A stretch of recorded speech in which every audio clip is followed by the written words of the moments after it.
Hello, and welcome to my video. Today I am painting Albus Dumbledore from Harry Potter's miniature adventure game by Knight Models. If you enjoy this type of content, be sure to like the video and subscribe. If you have any questions about painting, or board games, or early 2000s pop punk, leave me a comment on the video or drop by my Instagram at Memoriesofwe. I greatly appreciate you hanging out, so let's get started. Alright, so we're starting with the Zenithal Prime. That means that I did a black primer first, then sprayed from the top down some white primer just to let me know where the shadows and shading should go. It helps get everything started. And the very first color we're using is some flat flesh. And that is how we're going to base coat Dumbledore's face and hands. That's really the only exposed flesh on this model, so it should be a quick and easy thing. You won't need too much of it.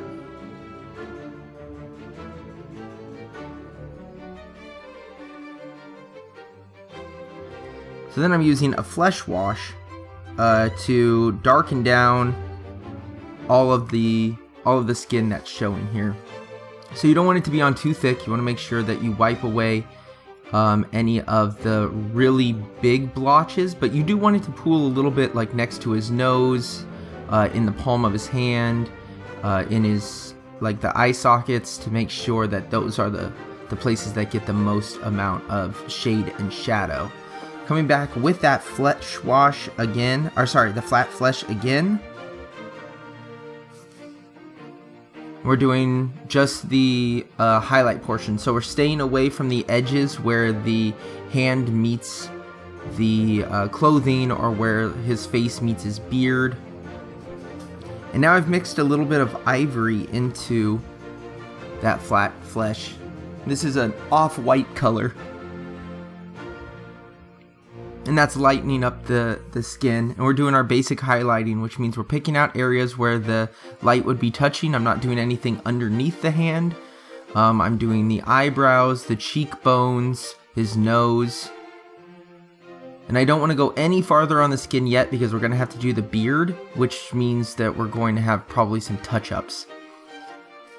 This is Mechanicus Standard Gray, and this is going to give us a really neat color gradient that I was really happy with the way it turned out. So I based all of his clothes, his arms and his cloak and his center portion here, with Mechanicus Standard Gray.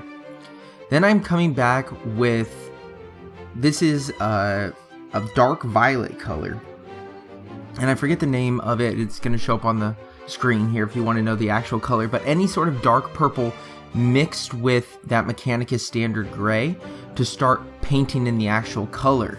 But this dark gray as the shadow color works wonderfully. You'll see at the end that it does so well to capture that old tattered look.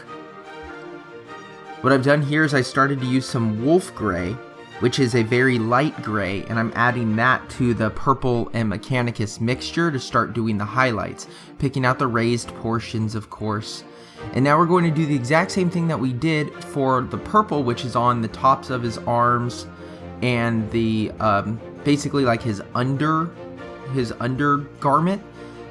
This is his outer garment. His cloak is going to be a mixture of turquoise and that Mechanicus Standard Gray. So all we're doing here is mixing those two together to give us a nice middle gray color that has the turquoise hue to it.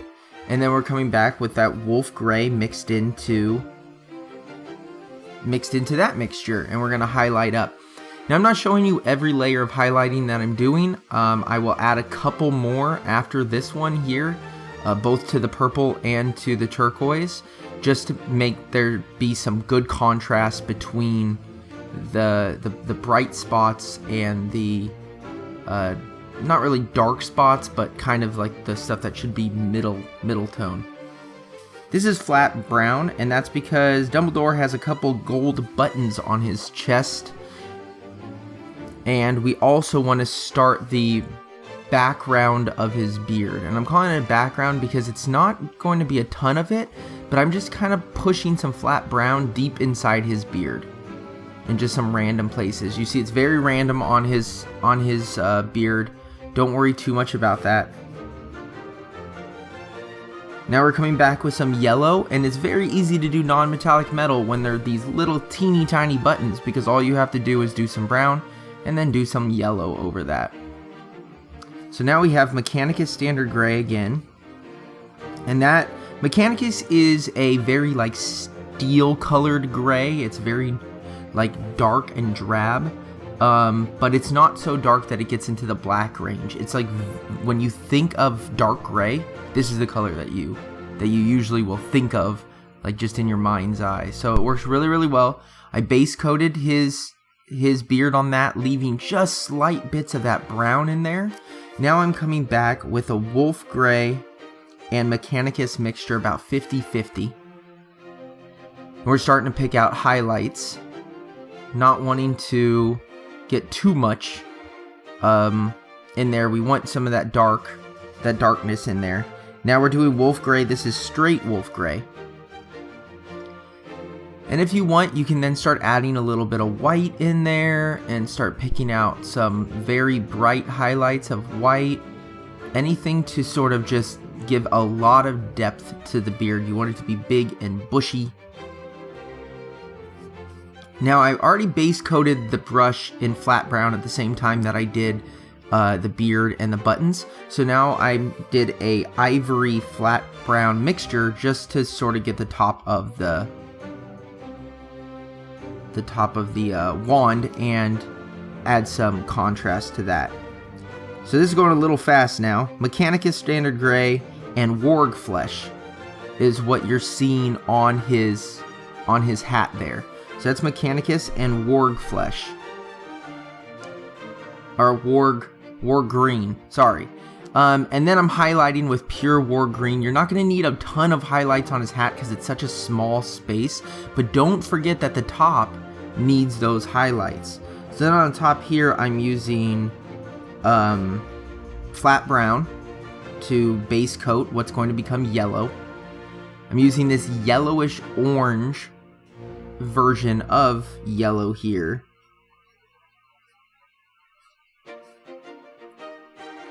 To pick out the tassel that's on the top, and basically that's it.